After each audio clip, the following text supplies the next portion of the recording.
The light at the end of the tunnel.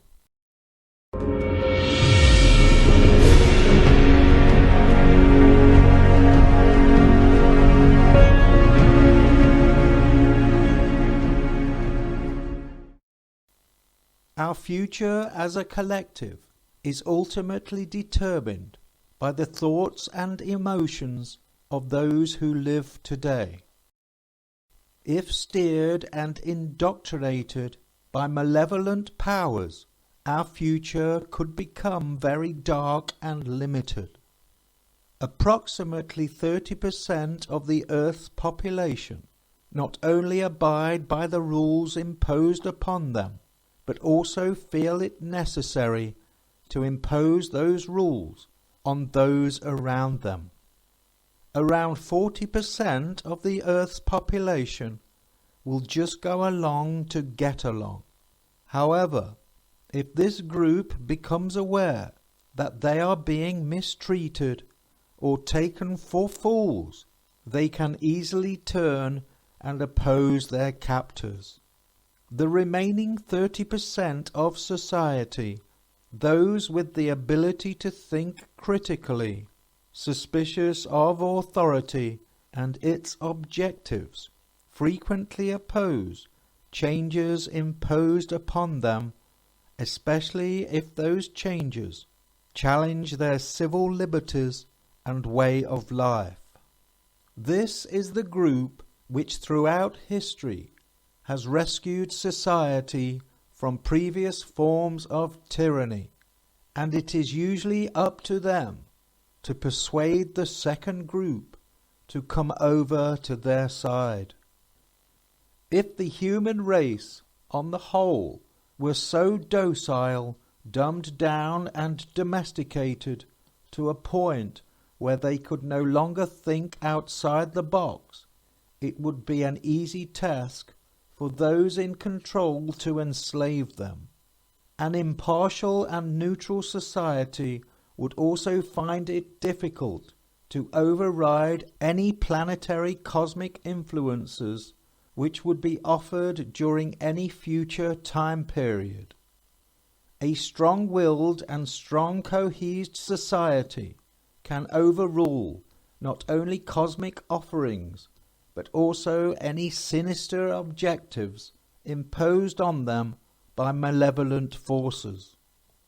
As we enter this new age, the controlling powers have created an international corporate monolithic entity which imposes itself on nearly every aspect of our lives.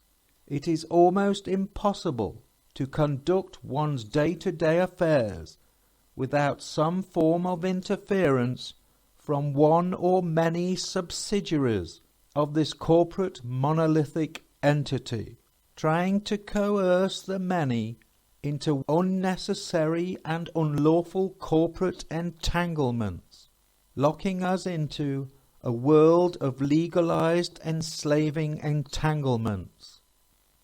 It is our true policy to steer clear of permanent alliance with any portion of the foreign world.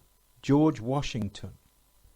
Peace, commerce, and honest friendship with all nations, entangling alliances with none.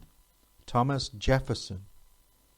The object of the global cabal is to impose their will and control over humanity, locking us all into a narrow band of possibilities, ensuring their security, power, and longevity.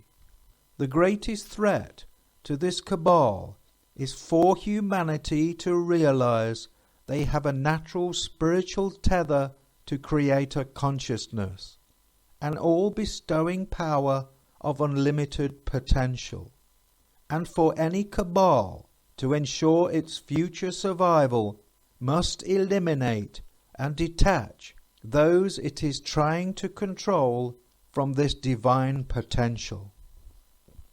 In the future, we will eliminate the soul with medicine, under the pretext of a healthy point of view. There will be a vaccine by which the human body will be treated as soon as possible directly at birth, so that the human being cannot develop the thought of the existence of soul and spirit. The materialistic doctors will be entrusted the task of removing the soul of humanity. As today, people are vaccinated against this disease or that disease, so in the future, children will be vaccinated with a substance that can be produced precisely in such a way that people, thanks to this vaccination, will be immune to being subjected to the madness of spiritual life. He would be extremely smart, but he would not develop a conscience, and that is the true goal of some materialistic circles. With such a vaccine, you can easily make the etheric body lose in the physical body. Once the etheric body is detached, the relationship between the universe and the etheric body would become extremely unstable, and man would become an automaton. For the physical body of man must be polished on this earth by spiritual will. So the vaccine becomes a kind of Ahrimanic force. Man can no longer get rid of a given materialistic feeling.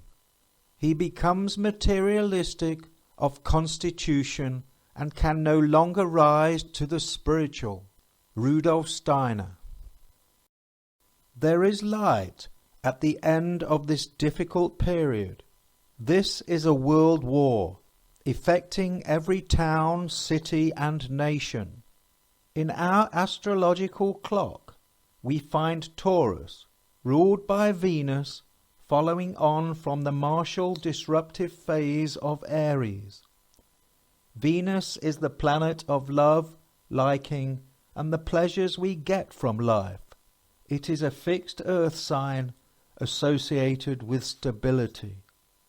Both periods throughout the 19th century, influenced by the inner wheel of Venus, were considered as decades of peace and tranquility.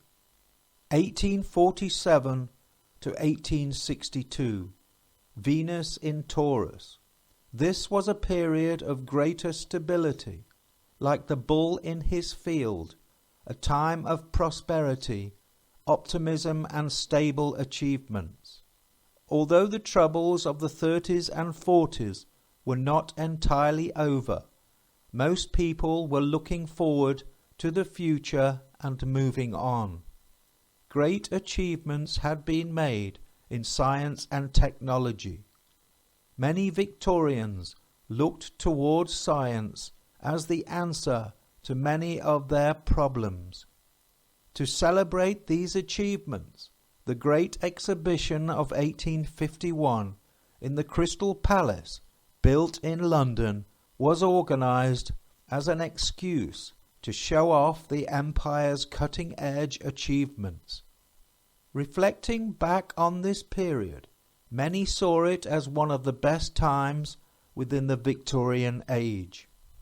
Of all the decades in our history, a wise man would choose the 1850s to be young in. G.M. Young, Victorian England, Portrait of an Age.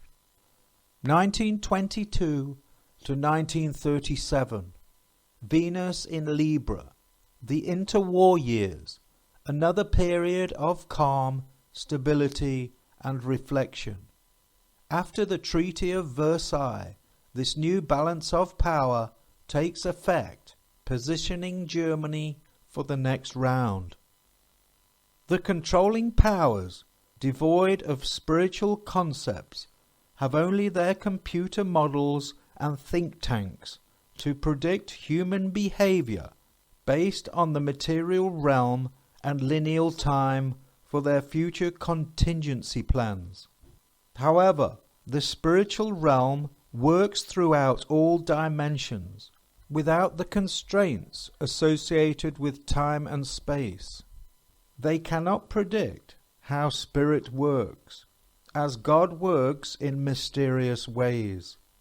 Therefore, the material world is no match for the potential offerings by divine consciousness, and it is only a matter of time until the globalists fall under their own weight of arrogance and hubris to a divine retribution which they will never recover from. Everyone wants to know what's going to happen, what's happening next, what way will this go, how will this end up? Let me tell you what's going to happen over the next 12 months. In the next 12 months, the establishment are going to do things to people that you never thought you would see them do. They're going to try and impose sanctions and other things that you never thought were possible in your lifetime. But on the flip side of that coin, the people of the world are going to do things that the establishment didn't think that they would do. There will be fireworks next year. There will be fireworks. There will be carnage. Who can predict exactly how this will turn out? I don't know. But there's a trajectory that we are on. And this trajectory is heading one way and one way only. And that is carnage. And don't think that this is doom and gloom. This is reality. Okay? This is reality. I have a view and an opinion of how this will ultimately end up for me. For me. And other people that think how I think. You may have your views and opinions. We may agree, we may differ. That is neither here nor there. Time is the great revealer of all. We're going to find out how this will pan out. And we're going to find out pretty quick. We're going to find out who wins in the end. We're going to find out. Because time is the great revealer. Get yourself as fit as you can. Get yourself as mentally strong as you can. You know what you need to do. You need to try and surround yourself with like-minded people. And if you can't find any, then be a one-man army or a one-woman army. Yes, man or woman. No in between. Lock and load and get ready for what is coming. And stay sane.